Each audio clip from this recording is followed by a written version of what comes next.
هیچی نیست، بریم. گفتم که نگران نباش. خب هیچی نیست. سلام. بیا. شما نمیتونید برید داخل. چرا؟ چرا اون نمیتونه بره؟ چون ایشونو کسی اینجا دعوت نکرده. اما نیلم که دایی جان تأکید کردن که بهادر نمیتونه بیاد. تو برو گیتی، منم فقط خواستم برسونمت. من بدون تو نمیرم بهادر. گیتی من گفتم که واقعا باید ازت یاد گرفت که چطور زنتو وسیله کردی وارد خانواده پولداری شدی.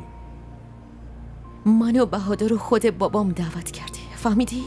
آره دعوت کرده، اما به خاطر نشکستن دل نیلم بوده. آخه اون نمیدونست که تو با وجود اون ادعاهای بزرگ بازم سرتو پایین میندازی و میای، اونم با این شوهر دوزاریت. اینجا چه خبره؟ چیزی نیست، داشتم میگفتم نمیتونه بره داخل. اصرار داشت که بهادرم باهاش بیاد. داشتم میگفتم آبروی خودتو که بردی، پس حداقل آبروی ما رو حفظ کن. مردم چی فکر میکنن وقتی تو و بهادر رو با هم ببینن؟ راستش ظفر درست میگه. اقبال اصلا راضی نبود که تو بیای. ببین بهادر، سلام علیکم. علیک سلام. بهتره که از اینجا بری. مهمونا دارن میان و نمیخوام نمایشی برپا بشه. و گیتی تو میتونی بری نیلمو ببینی.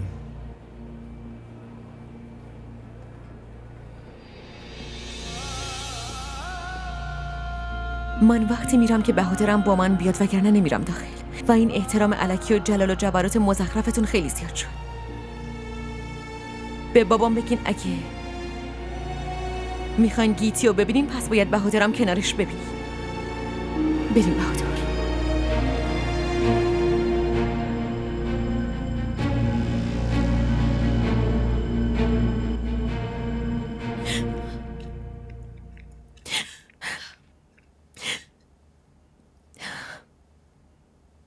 من نباید میومدم اینجا.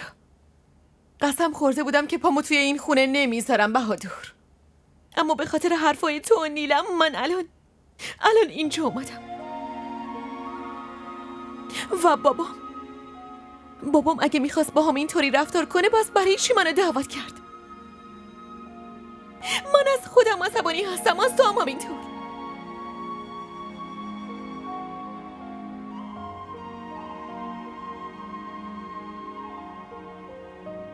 اما من خیلی خوشحالم، هم از خودم هم از تو. تو چت شده بهادر؟ اصلا عقلت سر جاشه؟ ندیدی اونا چطوری ما رو تحقیر کردن؟ خیلی تأخیر شدیم،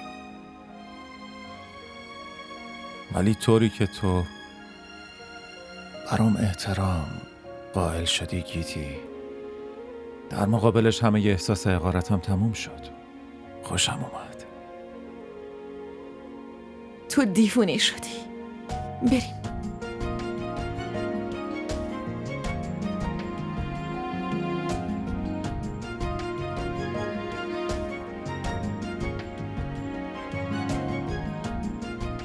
सितम है खुदाया क्यों प्यार